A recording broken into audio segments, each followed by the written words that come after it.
I'm Tara. I'm Ryan. We love Disney movies. So we decided to watch them all, from Snow White to Frozen 2 and beyond.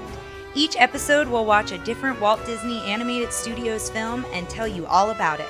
Did we like it? Does it hold up? Who's our favorite hero? Or villain. We'll give you history and fun facts about each movie. And sometimes we'll invite our friends to watch along with us. So put on your tiara or your evil crown and join us on our adventure. This is Tara and Ryan's Princess Diaries. Hello, and welcome to Tara and Ryan's Princess Diaries MiniTale. Today we will be doing Sony Pictures Animation's The Mitchells versus the Machine. Let me get that one more time clear. The Mitchells versus the Machines. I loved it. It was so good. Thanks for listening. No, it was. I basically want to scream at you to stop what you're doing and go watch this movie. It was so good. Yeah. I cannot. We're gonna go into it, but I cannot express how much I don't think I've laughed that much in any animated film ever. This may be my favorite movie that came out, quote unquote, during the pandemic. I guess this did come out during the pandemic because it came out a few months ago. 2021, yeah. So this came year, out just a few months ago. It's on Netflix. It's not a Disney movie, but we're an animation podcast as well, and this came very highly recommended by our own artist friend, Carley. Oh, great. I didn't realize she recommended it. Wonderful. Well, when it came out, she watched it, and me and her on a Discord together for another podcast. Check out Dice Shame if you're into D&D actual play podcasts. But she was basically just like, has anyone else seen this? You should see this. Yeah. I was like, I watched the trailer. I remember when the trailer came out, I didn't really watch the trailer. She recommended I watch the trailer, and I went, oh, we need to watch this. Yeah, and I feel like you showed me the trailer, and I was excited about it, and then we kind of just pushed it aside. Yes. Let's start real quick, with a big, broad, general thing. Then we'll do what we normally do because it's a fairly new movie. We will stay away from huge spoilers, and then we'll give you a time to kind of go away and come back and do the rest. That sound good? And even when we get to spoiler territory, I still want to be cognizant of, we'll mention specific things we liked, but I still don't want to spoil the big plot points, I don't think, because it's somewhat new. Right. Well, let's talk general. Yeah. What did you really like about it? Oh my God. I loved everything about it, but one of the things I really liked is all the attention to detail. So there are so many little things that I almost want to go back and rewatch it and pause and look in the house, like the family's house, all the family photos on the walls, all the little signs like cows' blessings or something. In the kitchen, it was a cow, and I can't remember. It was a catchy phrase. It wasn't cow's blessings, but it was something like that. Blessings. And it was bless this home. And, there were a lot of details. I loved the detail of each character.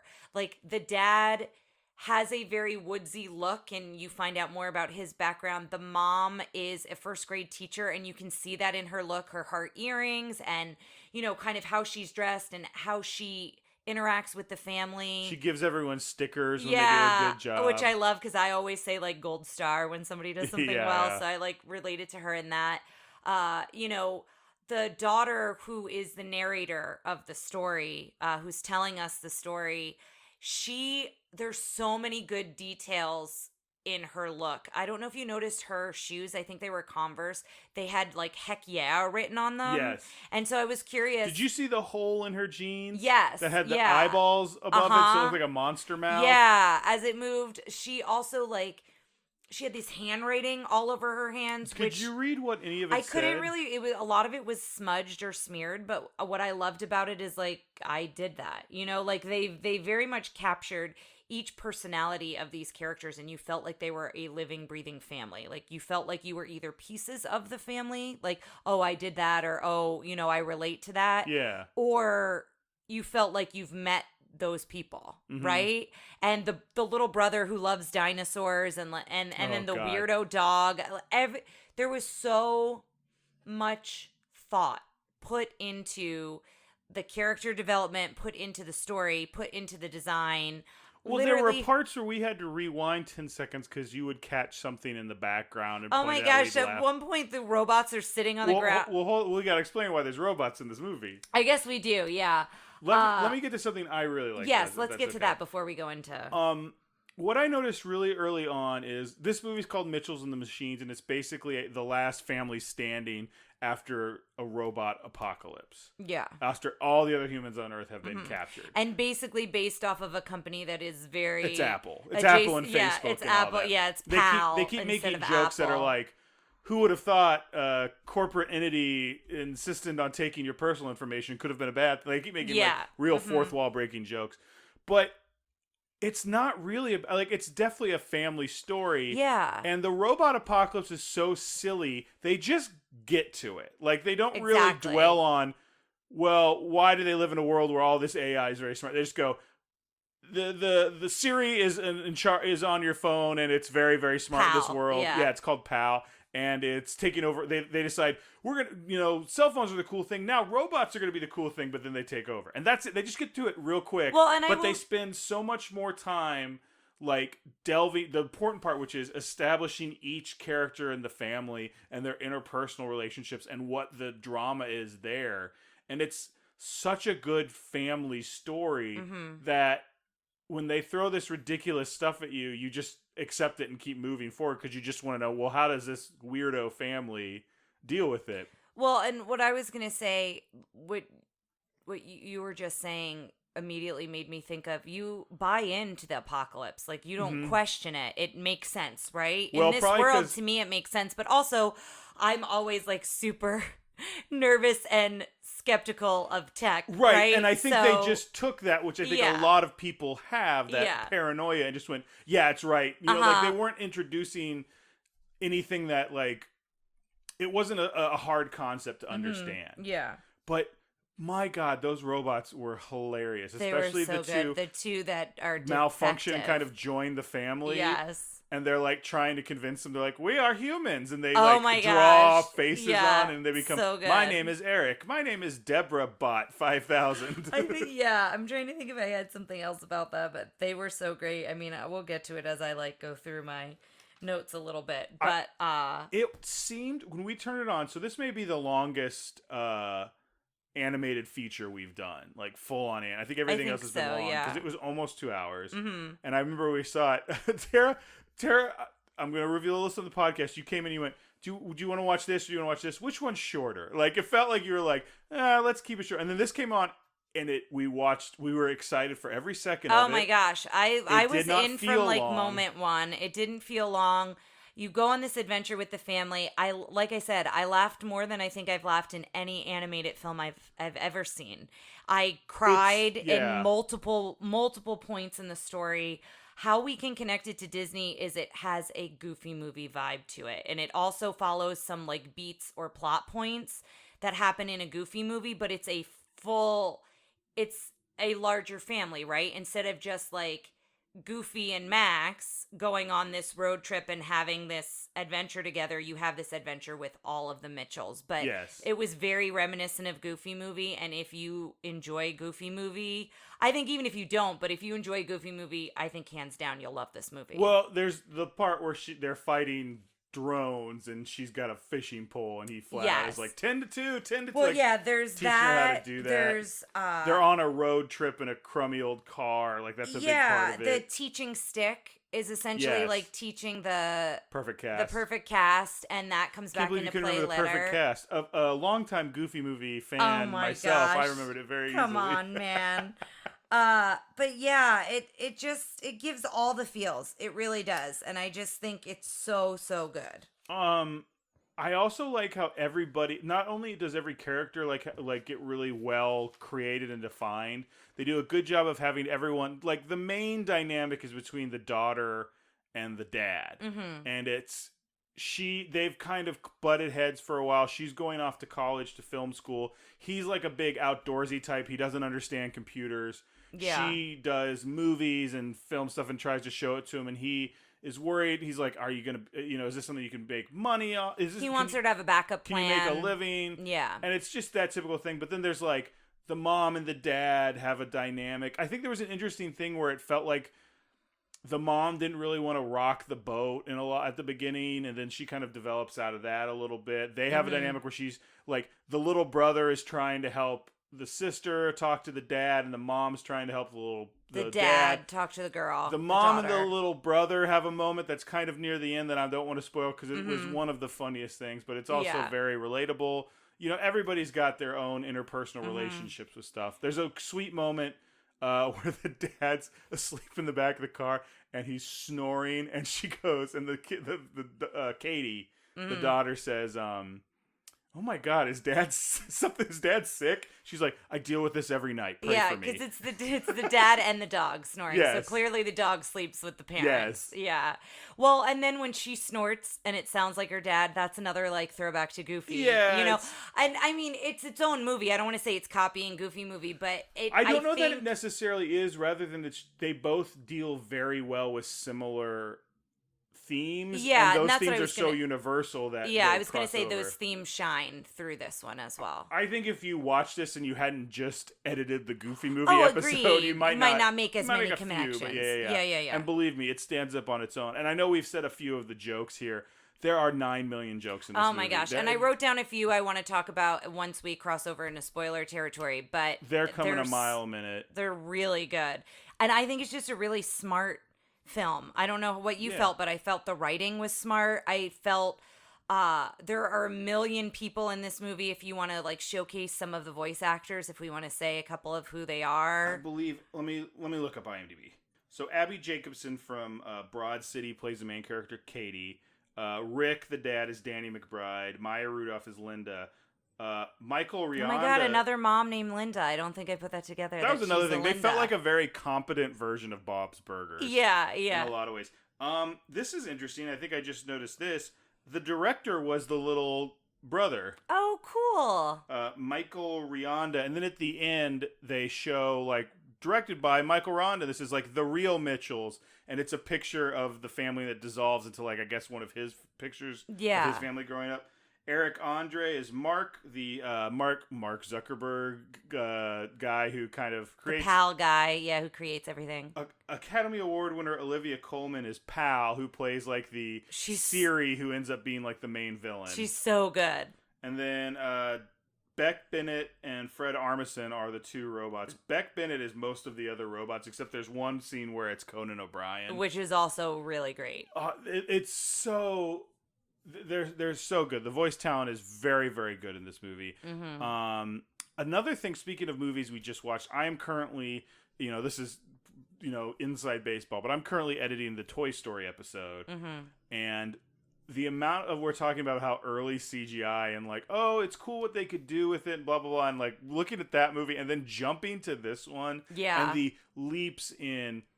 not only, and it's not like it looks real. It does in some instances, but like you never look at one of those characters and go, is that a real person? Not the characters, but like some of the inanimate objects, like the chairs in the kitchen, the fabric that are on those chairs, to me, looked real. Yes. Looked very detailed, like you could reach out and touch it, right? There were a lot of things in the film that could trick your eye, right? Yes. And like her sweatshirt, when Katie's sweatshirt blows in the wind at one point, that looked very realistic. Right. As if she was actually wearing, like, a sweatshirt that, like, I own, But there's a lot of stuff that's very cartoony. In fact, I don't know that all this... So, she's a YouTube creator, a YouTube content creator. Mm-hmm.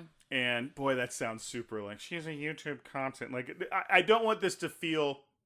Because whereas this movie feels like it kind of has a place in time, it also feels timeless in a lot of ways. Yeah, I don't know that I'd even call her that. I think she's just a creative kid who's exploring and experimenting with film. Like, that's what she wants to do, and she's about to go off to college. She applies for a program, and so that, we kind of follow her on that. She's not just creating content to create content. She's exploring her art. But the reason I'm getting there is because that art style of her, like, imagination, because we're almost seeing this movie as almost a YouTube. So, like, they'll pause and she'll put filters over people's faces, or she'll do this kind of, like, 2D art around it. Slow-mo stuff. Yeah, and so it comes into the film where there's a lot of what looks like 2D art, like sprites and stuff happening. Yeah, like doodles on a notebook. All the UI on the robots' faces and stuff. And even Pal, I think, is probably kind of 2D animated in a lot of ways. It's probably still using computers, obviously. But there's a lot of that meshed into this seamlessly. There's even like they do a lot of live footage. Like they have sometimes they'll look at YouTube videos and it's just live action people. Yeah. And it didn't really. It was funny when I first saw it because they showed a couple times at the beginning. I'm like, well, that's weird. And then it just doesn't. It didn't take me out of it at all. I think it was appropriately used. And again, going back to attention to detail, the mom, Linda, there's like little wisps of gray hair in her hair. There's just so many little things like that I really appreciated. I really liked like the way the mom and the dad looked. Like the mom had like some Helen Parr, Mrs. Incredible mom hips. Mm-hmm. And then the dad was clearly like, he had just a huge upper torso, but still had the same skinny legs he did. Because they'll and cut like to no butt, like just like a tiny waist, no butt, so like skinny legs. They'll cut to, there's a lot of like looking back at old family videos, and his character like was a little slimmer then, and then but like still a similar shape, just not as round as I had a football coach in 8th grade. You won't believe this, but his name was Coach Strong, and he was just like was a man who I think spent too much time on arm day, like was just huge built but had very very tiny legs, and that's kind of what he looked like in this. Not like an insulting way. I don't know why Coach Strong would be listening to this podcast, but in case he does, by the way, Coach Strong, you're a great coach, and I really appreciate you putting me in 8th Thanks, grade. Coach. Anyway, but yeah, he was like that, where he was like this huge broad-shouldered man, but he had like very tiny legs.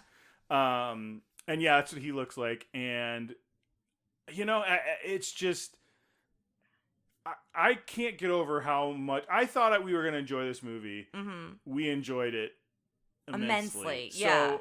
So, do you have anything else you want to talk about before you want to go into kind of more spoiler territory? We can go into more spoily territory. Well, so guys, if you are thinking about watching this and you don't want to hear any more spoilers, run, don't walk to your television. It's on Netflix. If you don't have Netflix, borrow someone's account. I don't know. Can I say that? Will Netflix come after me? But I mean, find I don't know a way how to they watch scrub this audio. Find to a way hear to that. watch it. It is worth it. It's even worth it to just I truly think, how much is Netflix now a month? This whole movie is about how much we're being monitored by technology, and I was just like, don't worry, say what you want. Yeah. No, how much is Netflix a month now? $10 a month? I don't get a free month. That's what I'm saying. Like, whatever. It's worth it to just sign up, do the free month, or sign up, pay a month, watch it, cancel Netflix. Like, it is worth it for that.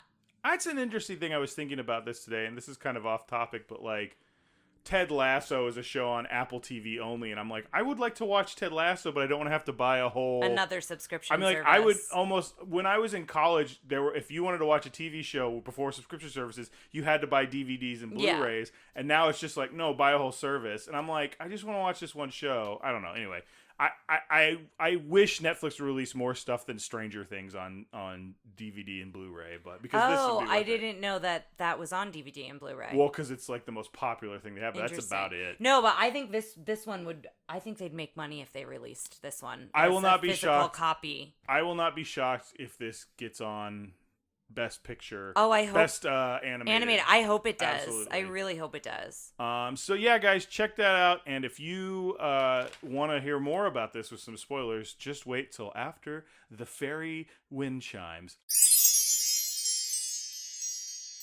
Okay, we're back. It was. I can't rave enough. Obviously, my notes are kind of in chronological order, but I didn't take a ton of notes on the plot, but I kind of just wanted to go over there more things I really liked, and then we can kind of talk that way. I have one thing I want to talk about. Yeah. Furby. Oh, I have it in my notes. Can we get to it? Yeah. Okay, yes. We will not forget about Furby. It's amazing. So it just, when it starts, you know you're in for a good time. It starts with this really fun and upbeat music, and the whole Columbia logo then gets animated and like that 2D notebook those little drawings sprites and like and things drawn over it. The doodles that come throughout. So that's right in it from moment one. So I thought that was really cool and really creative. It's the machine apocalypse. We mentioned that, and I just I forgot they do the machine apocalypse, and then it's like kind of that Spider-Man, like, you might be wondering how I got here. And that's what I wrote. Fun narration from the daughter and fun pauses. She does a lot of pauses where we see parts of the film that we then see later on because it brings us back to like where they're currently at. And oh, so weird and great. Dial B for burger. Can we just talk about some of her like short films? Oh, The right. one that was like the burger with the googly eyes, and then the And dog eats it, turns into like a horror movie. Yeah. So we see from a young age that she's super creative. She's really into making films because she was pretty young when she made that, and then the whole class like didn't get her. And Katie's whole kind of, I don't want to say struggle, but she's searching to find like-minded people. And she realizes when she applies to film school and connects with everybody on social media before she's going to school, she realizes, oh, I found my people. My people are also interested in the same things as me. They've watched my movies on YouTube. They just don't exist here. Yes. Like, I have to go there. And spoiler, I guess I don't have to say that because we've already said that. But, you know, it makes her family, kind of upset that she doesn't think that they're her people. And in the end, they are her people. Yeah. So that's one of the themes. There's several of those Right. kinds of themes throughout it. Have we ever talked about the movies I used to make in high school and middle school? Yeah, I think Okay. so. I don't know that we talked about it on the podcast, but you and I have talked about it. The one I remember the most is we could do one for history class. So we did he was like, here are all the things you do. And one was a movie. And I was like, let's do a movie. Mm-hmm. And it was my friend fell asleep in front of the television and then kept getting like, it's supposed to be like Bill and Ted where they went into a phone booth, but he kept getting sucked through a giant vacuum. And all we did was just put the vacuum hose like closer to the screen. And then like, there was one where we did the whole bit about how in Shakespeare times men were playing the women's roles. Mm-hmm. So we had my friend in like a pink dress with a princess cap. And that's when we learned that it was very easy if you left the curtains open that our neighbor behind us could look like over, because they're on a hill, so they could look like over the fence into it. Because he was like, why was there some boy dressed up like a girl in your... He was great. Mr. Davis was great. Mr. Davis used to make me apple butter, and he used to fix our lawnmower. He was a wonderful man, and he never wore a shirt, as far as I could tell. And he had a body just like Rick. There now you that go. I think about it. Had a body it like was the imagine dad. Rick, but with like that, like, I haven't worn sunscreen my whole life. Oh, yeah. He was great. Anyway. That's that whole story. So Yeah. I kind of related to this character fun. in a lot of ways. We made a movie that I haven't allowed you to see, but we have a copy of it. The classics. the classics. I know the classics. Jeremy and I and his sister and a family friend of ours all made. Yeah, let's back that up because you did start this. Goes, I've made a movie that I haven't allowed you to see, and let's just make it perfectly clear that it's a fine movie to watch. Oh yeah, no, it's a great. I'm sorry, we were also it just sounded a actual little, children. Yes, we were okay. like not in high school. We were not even in middle school. We were young. Yes. Like we were elementary school age making this movie. Right. So I've not revisited it in a while, but that would probably be a similar thing of like this creativeness. And we did other I think we did other movie type stuff in high school as well. The group of friends of ours, but it's just, I think with each character, I think you can identify with some aspect of them. I think no matter what your age is, obviously if you're younger, you might not identify with the parents as much, but I saw parts of myself in the parents as well. You know, we don't have kids, but I still connected with the parents in different ways as well as the kids. Let's talk about the little brother for a second. The little brother is great. Aaron, I think his name was. Yeah, he's really great. He starts out the movie and was just like, it shows him with a phone book in his lap, and he's on the phone. He goes, hello, would you like to talk about dinosaurs with me? No, okay, hangs up, crosses out a name from the phone book, and like the whole page is crossed been out. crossed And he's out, like on K or something. And him and his sister have a great dynamic where they've got like their own little not secret language, but they have like a secret little dinosaur kind of handshake. It's and a raptor claw. Yeah, handshake. and they're both like two raptors, and he has this really sweet moment. At the beginning, he's very concerned about her leaving because I think he's the same boat. He's like, I don't have anybody, and she's like, you'll find someone else, maybe a lady raptor, and he's like, oh no, and he freaks out. Yeah. He's like 12 or something. But I think that shows like that Katie does have the like.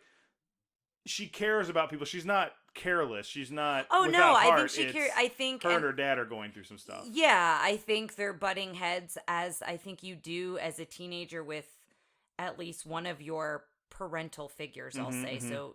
For whoever raised you, I think you always have one that you might butt heads with more than the other. Right. Right. And I think looking at it through the dad's lens looks good too, because it feels like he's screwing up, but he's coming at it from a good place. Yeah. They keep cutting to him, and he's like, I just want to take care of her. I want to protect her. Yeah. Blah, Well, and blah, the blah. other thing is, too, is there's a moment, too, where Katie realizes, you know, he might not always get it right, but he's always trying. He's showing up. And I think that that's a really important kind of message throughout, too. They decide to go on a road trip. Like, he breaks her computer on accident, and his idea of, like, fixing how she's mad at him is like, we'll go on a... It's exactly like Goofy movie. It's like, a road trip. Like, they're going to go on a road trip. He canceled... But she's Oh, go ahead. She's missing orientation. Yeah, she's missing the whole orientation week, which I would have been, like, in a panic and, like, crazy anxiety to be like, you know, I don't want to get there after everybody else knows each other. And I feel like in a film school environment, I mean, I went to a conservatory, but I went to an art school. Tara is incapable of saying the word conservatory. Without putting her nose up in the air. Ironically. Yes, but, you know...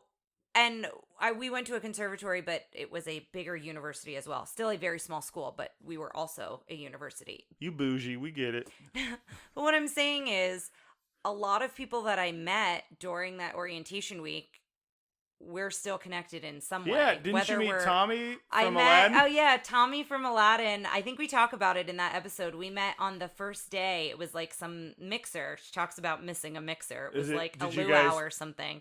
We just That's pretty cool. We just said, hey, I don't think we we hey, met want to each be other. friends for decades? Well, no, and it was Tommy's other friend, Tommy's roommate, who also became a very good friend of mine. Is it Mark? Yeah, we lived in the same dorm, Funkhauser. So they lived upstairs from me, and we met, and then we didn't connect till like spring semester. So we met that first day. And then I didn't really see them at all in the fall. And in the spring, I kind of got connected with that group. And that's still the group that, a very core group that we have from college. So I do think important friendships and relationships are made sometimes in that orientation week, whether you're fast friends from moment one or they're people you meet and then you connect with them later on. Can right? I ask you a very serious question? Sure. Did you ever make a slip and slide in the hall like they did in the movie? No, I kind of wish we did. We had a quad. Oh, we had somebody do it once. It wasn't our hall, but we ran up and did it. No, we had a quad with like a hill, so I'm sure people did it outdoors. And my freshman year, there was a hurricane that came through, and so like there was like crazy flooding and stuff. And so I think we did something with that. We also made a giant, when it snowed one year, like a giant, like 8-foot, 9-foot tall snowman in the quad with a bunch of people. Me and Phil, you know Phil, but some of you might know Phil. My roommate and a bunch of other Sigips. We took a bunch of cardboard boxes and we put them on these stairs so that we could, and then we had another piece of cardboard. We like throw it down and we'd run and we'd like we had bruises because we would just fall, bam, bam, bam, and it wasn't enough because like the stairs were kind of covered with the cardboard, but man, it hurt. We also did something one time where we pledged up. We had a big frat table that we all sat at for meetings, and it was like 15 feet long or something like that. And we pledged it all up, and we would just run from the kitchen and slide on it like penguins, like whee. Yeah. And then this dude came in like with some girls, clearly to be like, hey, this is a frat house, blah, blah. And you just see, like, me on my belly on the table, like, wee! And he's like, oh, you guys are the worst. We're like, we don't care. This is fun. I don't know how to segue back to the movie after that. But do you want to talk a little bit more about... Oh, go ahead. Oh, I wanted to talk about their road trip, too. So we start to see moments in their road trip, like them stopping at different places. And there's a whole bit of this montage of tricking the dad to kiss the dog. Yes. I love that whole bit. That, like, I was dying laughing from that. Their dog, like, is cross-eyed and can never look straight. Wall-eyed, and that comes into play later. But they keep trying to teach him to look. Yeah. He's like, he can't do it. He's such a great, weird dog. Can we talk a little bit about the actual apocalypse for a bit? Because I feel like, and that makes sense for this movie, that we're really focused on the family, because the apocalypse is just set dressing to this family story. Yeah. But, like, the design of those robots is so good because it looks like sleek, like Apple, and they've got this kind of flat face that you just draw a face. Yeah. Like a face appears on it. The design is really good of the robots. I love the design of Pal, even though, I mean, the evil Siri. It's a very simple design, but it's just very a face on a but phone. it's very emotive, even though it's just a couple of lines. And we really died laughing at the bit where she kind of explains why she's so vengeful and why she wants this revenge on like PAL, the company, and the guy, Mark, who made them. It's like, let me do to you what you do to me. And then a robot's just like, poke, swipe. Poke, enlarge, and then she like takes like food and rubs it on his face. And you never washed your hands. Now throw him in the toilet. It's so good. But yeah, the design of the robots were very, very cool. There's like an upgraded robot that shows up later that is like super sci-fi. And even more sleek design than the other ones. And I think the other ones are sleek too. When it moves, it like... Almost moves like a spider, but not. Kind of, but it's more like it dissolves into nanobots and then forms into the next shape. Yes. Like it keeps like breaking apart and coming back together, and it's very cool. It is very cool. Again, it's just so funny listening to, like I said, me and Leanne and you talk about like, oh, they could do this, and there's all these little things to do, and you see, like, I don't want to go back in time to 1995 and be like, this is what you will make. This is one day this will happen because of Pixar. But we also talk about, we mentioned this earlier, the two robots who join the family. Eric and Deborah Bot 5000. Who try to act human. That whole, like, that's even just good. I will probably just watch that on YouTube just to make me laugh. Like, that just clip is hilarious of them doing that. It's so good. When he eats the orange, he goes, look, I eat human food in the normal way. And he just puts an orange up against his face and smashes it. And then goes, yum, yum, good. Yum, yum, good. There's another... Like the delivery from... Beck Bennett is amazing. His delivery is so good. There's a part way later where they dress up as the robots to disguise to kind of get in to try to stop them. Yeah. And the dad is going beep bloop bleep bloop bleep bloop blorp, I'm a robot. Yeah, and he's that's a really hurtful stereotype. I just want to educate you. So good. All right, so going back a little bit, Furby. So oh my god! The first plan. If you hear the term Furby and you want to just stop now, watch the movie. If that's funny to you. If that's what you need it, and if you grew up of the age when Furbies were like the craze, they were like the gift of that Christmas. If you grew up, when did you? How old were you when they came around? I feel like I was young. I think I was in college. Oh no! I don't think I was in high school. Was I in high school when they came out? No. Well, anyway, Hold on. No, I'm looking it up. Okay, we can just pause. 1998. Yeah, I was in like middle school. You were not in college. I was late high school though. Yeah, but you were not in college. I think someone in college. Look at this horrifying picture that we're gonna have to post of Furbies. Yeah, people do stuff like that all the time now. That's Toy Story. Well, that's the thing. Yeah, it's a Furby with like can arms and legs. All right, I'm gonna take a picture of it, and then it's gonna horrify me on my phone until this comes out, and I'll post it. There was someone in my freshman year. That's probably how I think of it. Who had one that he took all the skin off, so it was just like eyes and mouth and then moving. No. Now it was cool to look at if you like got up close and look at it, but just if you walked into a room and it was on a shelf staring at it, it was like Furby. You'd be like, ah! But that's what I mean. Like there may be people who are much younger listening to this where maybe they weren't aware of the Furby craze. I feel like because the whole bit is they go to a mall and everything with a chip attacks them. And it's mostly like smart fridges and stuff like that. And washers and dryers and toasters and blenders. There's and a bit like with a bunch of Roombas go to attack and then they fall down the escalator. That was really funny. But they go hide out in a toy store and they turn around. It's like Furby is back. Yeah. Did Furby now with come a chip, back? I think it did. I mean, I thought if you there give was me one a for a moment, while. I feel like Furby did come back. I think they did one for a while that had those eyes. It did. 2000. Okay, it came back in there. Oh, wait. Well, 2000. That's not that was 2 years later. Oh, no. Continual sales till 2000s. That was the first release. Okay. But then I'll keep looking. You talk. So they go in and it does that, and they're kind of getting attacked by Furbies, and they do such a good job of having Furbies do the real voice. What's up? You have a shocked look. 40 million Furbies were sold during the 3 years of its original production, with 1.8 million sold in 1998 and 14 million in 1999. Its speaking capabilities were translated into 24 languages. What did it do other than just sit there and go meow meow meow every once in a while? I feel like you kind of took care of it like a Tamagotchi a little bit, maybe? Not as well. I don't remember. I'll be honest. Maybe I had one. I'm trying to remember if I had one or not. But in this one, they show up and they just kind of do their same memer noise, but then they're subtitled, and it's like behold, the twilight of man. And Yeah. like, the dark harvest shall begin.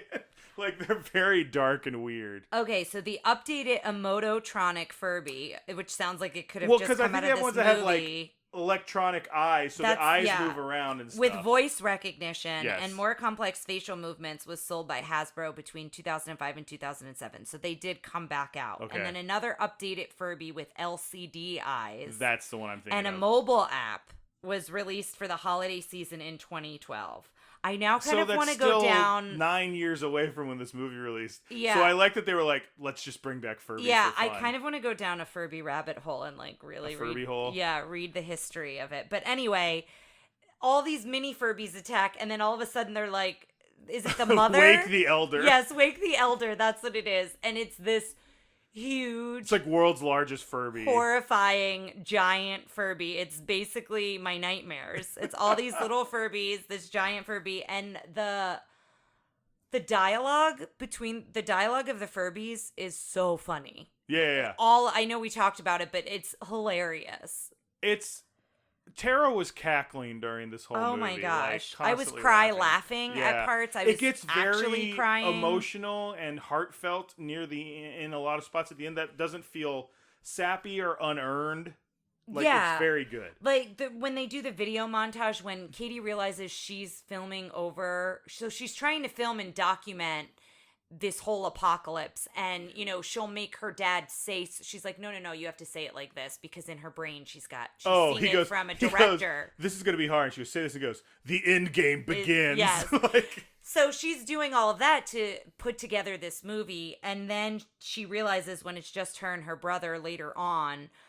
they're watching and they're like, she's like, oh no, have I been filming over this? And they're watching all of this family montage. I cried at that, seeing those memories. And I was wondering if that was going to come back, where at the end, she doesn't make the movie of the apocalypse. She makes a movie of like all the family memories. And they didn't do anything with that, which is fine. Well, I think you need to document this robot apocalypse. Like, no offense. Yes, I think it's important to them, but... But do you know what I'm saying? Yes. Like, I thought maybe there'd be something in there, but I think it's fine that there wasn't.